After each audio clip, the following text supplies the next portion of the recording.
Welcome back clean news. चलिए देखते हैं उत्तर प्रदेश की 25 फटाफट बड़ी खबरों को। इससे पहले आप यूपी के किस जिले से न्यूज को देख रहे हैं हमें कमेंट बॉक्स में जरूर बताइए। साथ ही डेली अपडेट रहने के लिए चैनल को सब्सक्राइब कर बेल आइकन को दबाना बिल्कुल न भूलें। आज का लाइक एम 3000 है, उम्मीद करते हैं आप इसे जरूर पूरा करेंगे। कानपुर मेट्रो सुरंग बनाने के लिए मार्च में हांगकांग से आएगी मशीन। मार्च 2022 के बाद शुरू होगा अंडरग्राउंड ट्रैक का काम। भूमिगत मेट्रो की सुरंग बनाने के लिए हांगकांग से टनल मशीन अब मार्च 2022 में यहां आएगी। इसका शेड्यूल तय हो गया है। ये मशीन पहले गुजरात आएगी और वहां से सड़क मार्ग के द्वारा कानपुर लाई जाएगी। इस तरह बड़ा चौराहा से नयागंज तक भूमिगत ट्रैक बनाने का काम 3 माह आगे बढ़ गया है। पहले ये मशीन दिसंबर में ही यहां आने की सूचना थी, मगर अब जब तक मशीन नहीं आती तब तक भूमिगत स्टेशन बनाने का काम जारी रहेगा। सीबीएसई ने मानी गलती, 10वीं बोर्ड के विवादित सवाल पर मिलेंगे पूरे नंबर। सोशल मीडिया पर विरोध और प्रियंका राहुल गांधी के बयान के बाद विवादों में घिरे सीबीएसई बोर्ड ने अपनी गलती मान ली है। बोर्ड ने एक सर्कुलर जारी कर कहा कि 11 दिसंबर को हुई सीबीएसई बोर्ड 10वीं की अंग्रेजी की परीक्षा में पूछा गया पैसेज बोर्ड की गाइडलाइंस के अनुरूप नहीं था। ऐसे में बोर्ड सभी स्टूडेंट्स को इस सवाल के लिए पूरे नंबर देगा। बोर्ड ने कहा कि स्टेक होल्डर्स से मिल रहे फीडबैक के बाद इस सवाल को एक सब्जेक्ट एक्सपर्ट कमेटी के पास भेजा गया था। कमेटी ने इस पर विचार करने के बाद पाया कि सवाल बोर्ड की गाइडलाइंस के अनुरूप नहीं था। यमुना एक्सप्रेसवे पर 100 किलोमीटर की रफ्तार से नहीं दौड़ा सकेंगे कार, जाने कितनी रह गई स्पीड लिमिट। देश की राजधानी दिल्ली से सटे यूपी के गौतम बुद्ध नगर के ग्रेटर नोएडा से आगरा तक जाने वाले यमुना एक्सप्रेसवे पर दुर्घटनाओं पर अंकुश लगाने के लिए बड़ा कदम उठाया गया। यमुना एक्सप्रेसवे डेवलपमेंट अथॉरिटी के पत्र के बाद यमुना एक्सप्रेसवे का संचालन कर रही कंपनी जेपी इंफ्राटेक ने वाहनों की स्पीड लिमिट कम करने का फैसला किया। इसके तहत अब हल्के वाहन 100 की जगह 80 किलोमीटर प्रति घंटा की रफ्तार से चलेंगे। 204 से बढ़कर 280 रुपए हो सकती है यूपी में मनरेगा की मजदूरी, केंद्र को भेजा गया प्रस्ताव। मनरेगा के तहत मानव दिवस सृजित करने और गांव के विकास का रिकॉर्ड बनाने के बावजूद प्रदेश के पश्चिमी हिस्से के ग्रामीण क्षेत्रों के विकास में मनरेगा का योगदान नहीं के बराबर है।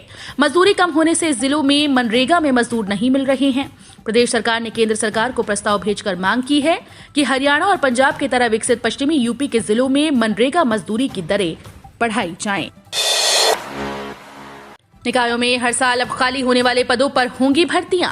निकायों में रिक्त होने वाले पदों पर अब हर साल भर्तियां की जाएंगी। निकायों को हर साल 15 मई तक निर्धारित प्रारूप पर रिक्त पदों की सूचना स्थानीय निकाय निदेशालय को देनी होगी।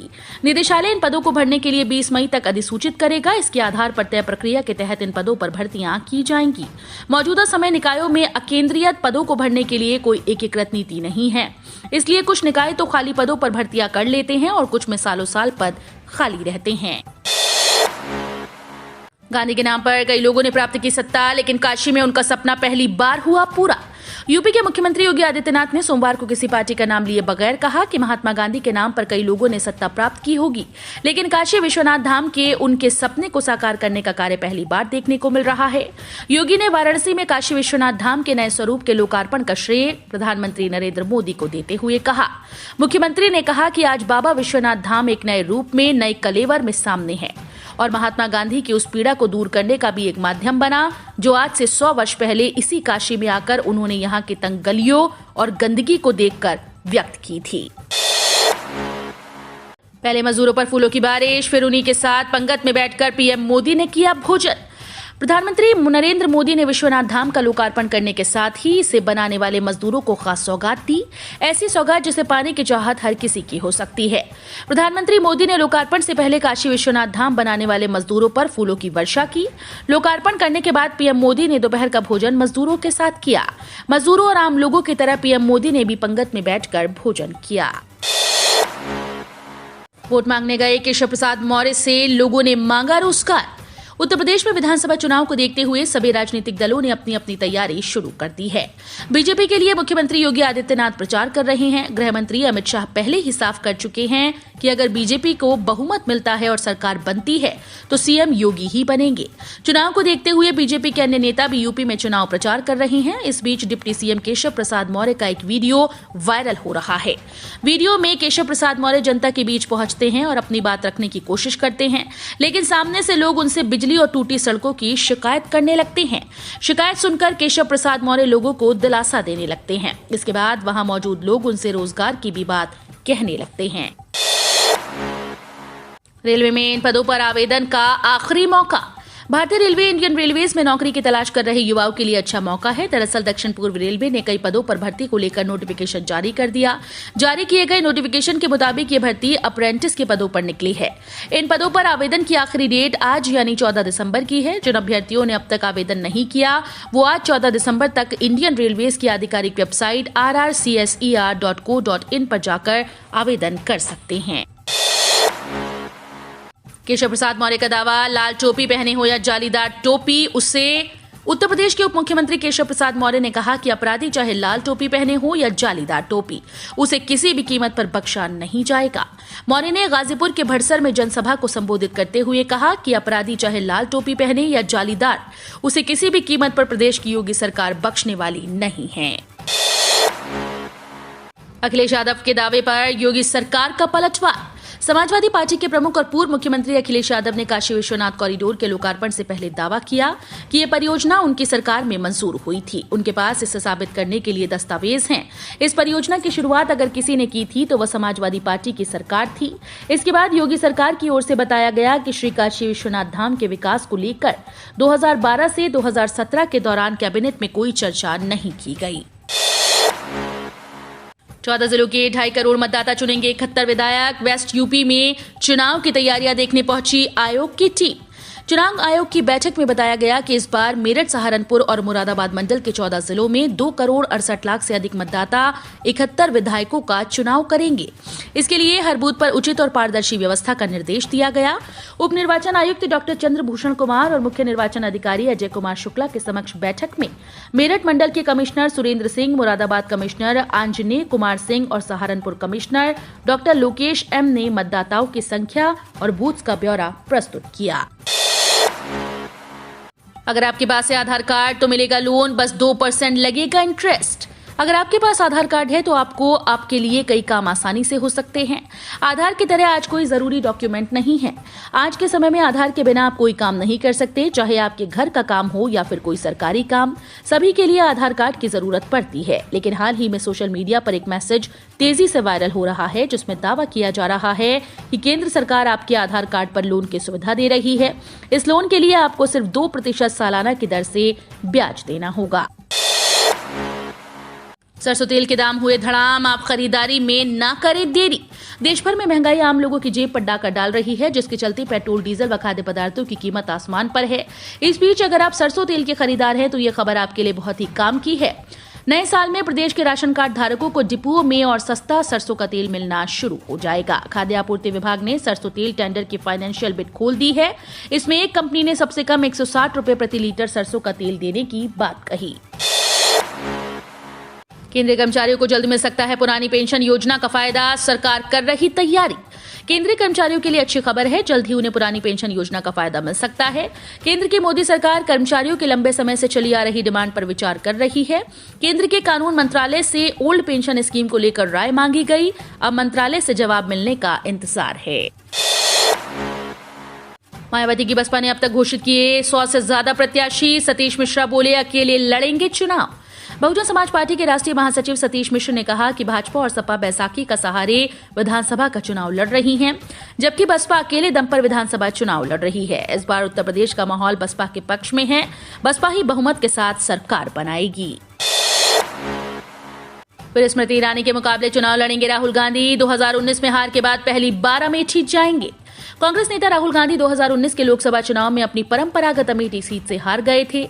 उसके बाद ये पहला मौका है जब वो अमेठी के दौरे पर जाने वाले हैं। राहुल गांधी और पीएम प्रियंका गांधी 18 दिसंबर को जन जागरण अभियान के तहत अमेठी जाने वाले हैं। इस दौरान राहुल गांधी और प्रियंका गांधी एक पदयात्रा में हिस्सा लेंगे। प्रियंका ने सीएम योगी पर साधा निशाना। यूपी में गायों को जिंदा दफनाने के मामले में मोदी से मांगा जवाब। कांग्रेस महासचिव प्रियंका गांधी वाड्रा ने कहा कि यूपी के बांदा जिले में गायों को जिंदा गाड़ने की घटना क्रूरता की पराकाष्ठा है और प्रधानमंत्री नरेंद्र मोदी को इस आपराधिक मामले में यूपी सरकार से जवाब मांगना चाहिए। प्रियंका वाड्रा ने ट्वीट कर मुख्यमंत्री योगी आदित्यनाथ पर हमला करते हुए पूछा, योगी आदित्यनाथ जी, आपकी सरकार के प्रशासन ने बांदा में सैकड़ों जिंदा गायों को दफना दिया। आपकी सरकार में गौशालाओं में गौमाता क्रूरता और अमानवीयता की शिकार हुई। उन्होंने इस मामले में पीएम मोदी से हस्तक्षेप करने को आग्रह किया और कहा, नरेंद्र मोदी जी आज यूपी में हैं, क्या आप गौशालाओं की दुर्दशा पर उत्तर प्रदेश सरकार से जवाबदेही मांगेंगे? केंद्रीय कर्मचारियों की सैलरी में होगी 2.30 लाख की बढ़ोतरी।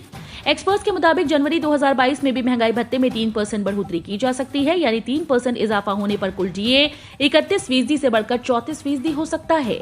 एआईसीपीआई के आंकड़ों के अनुसार अभी सितंबर 2021 तक के आंकड़े सामने हैं। इसके हिसाब से महंगाई भत्ता 32.81% है। रेल यात्रियों के लिए खुशखबरी, अब इन ट्रेन में भी मिलेगा तेजस का मजा, होने जा रहा है बड़ा बदलाव। रेल यात्रियों के लिए खुशखबरी है। अगर आपने भी ट्रेन में सफर करने का प्लान बना रखा है तो ये जान ले कि अब आपको तेजस ट्रेन वाली सुविधा मिलने वाली है, लेकिन ये खास सुविधाएं कुछ ही ट्रेन में मिलेंगी। अगस्त क्रांति के यात्रियों को तेजस ट्रेन का अनुभव मिलने वाला है। दरअसल पश्चिम रेलवे ने ट्रेन संख्या 12953/12954 मुंबई सेंट्रल हजरत निजामुद्दीन अगस्त क्रांति राजधानी एक्सप्रेस के 3 रैकों को तेजस में बदल दिया है। पीएम किसान योजना को लेकर हुआ बड़ा बदलाव। प्रधानमंत्री किसान सम्मान निधि योजना 2021 को लेकर बड़ा बदलाव किया गया। दरअसल अगर किसानों ने KYC को पूरा नहीं किया है तो उन्हें पीएम किसान योजना का फायदा नहीं मिलेगा।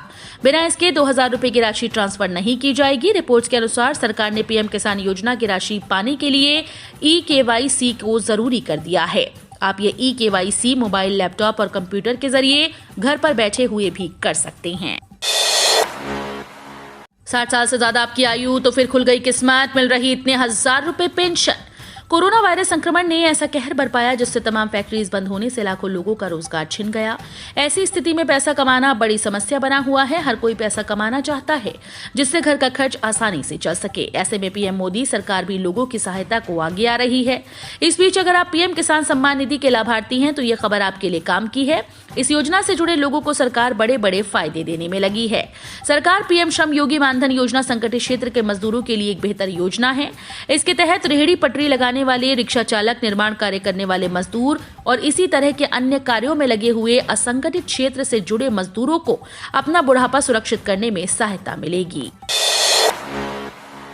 आगरा में 4 दिन बाद फिर मिला एक कोविड केस। आगरा में 4 दिन बाद फिर से कोरोना वायरस संक्रमण का नया केस मिला। वहीं कोरोना संक्रमित एक मरीज स्वस्थ हुआ। हालांकि ओमिक्रॉन की आहट के बीच संक्रमित केस मिलना चिंता बढ़ाने वाला माना जा रहा है। कोरोना के केस कम होने के बाद लोग लापरवाह हो चुके हैं। राजनीतिक रैलियों में से लेकर अन्य आयोजनों में भी लोग बिना मास्क लगाए पहुंच रहे हैं। यूपी में इस हफ्ते मौसम का दिखेगा अलग अलग रंग, लेकिन ठंड से नहीं मिलेगी राहत। उत्तर प्रदेश में अब ठंड ज्यादा गिरने लगी है। प्रदेश के ज्यादातर जिलों में न्यूनतम तापमान 10 डिग्री सेल्सियस के आसपास पहुंच गया। मौसम विभाग के अनुसार इस हफ्ते बारिश की संभावना तो नहीं है, लेकिन कई जगहों पर अलग अलग तारीख में बादल छाए रहेंगे। इस बीच कोहरे का असर देखने को मिलेगा। सभी पीएफ खाताधारकों को इस तारीख से पहले जोड़ना होगा नॉमिनी का नाम। भारत में लगभग सभी वेतनभोगी कर्मचारियों का कर्मचारी भविष्य निधि संगठन में खाता है, जहां उनके वेतन का एक हिस्सा हर महीने जमा किया जाता है, जो उनकी समग्र बचत और सेवानिवृत्ति योजना में योगदान देता है। भविष्य निधि खाताधारकों को ध्यान देना चाहिए कि उन्हें अपने खाते में एक नामांकित व्यक्ति जोड़ने की आवश्यकता है, नहीं तो वे महत्वपूर्ण लाभों से वंचित हो सकते हैं। ईपीएफओ की आधिकारिक घोषणा के अनुसार आपके पीएफ खाते में नॉमिनी जोड़ने की समय सीमा 31 दिसंबर 2021 है। हम रोज ऐसे ही न्यूज लाते रहेंगे। यदि आपने अभी तक क्लीन न्यूज यूपी को सब्सक्राइब नहीं किया है तो फटाफट सब्सक्राइब कर लें। साथ ही बेल आइकन को प्रेस करना बिल्कुल ना भूलें ताकि लेटेस्ट अपडेट मिस ना हो।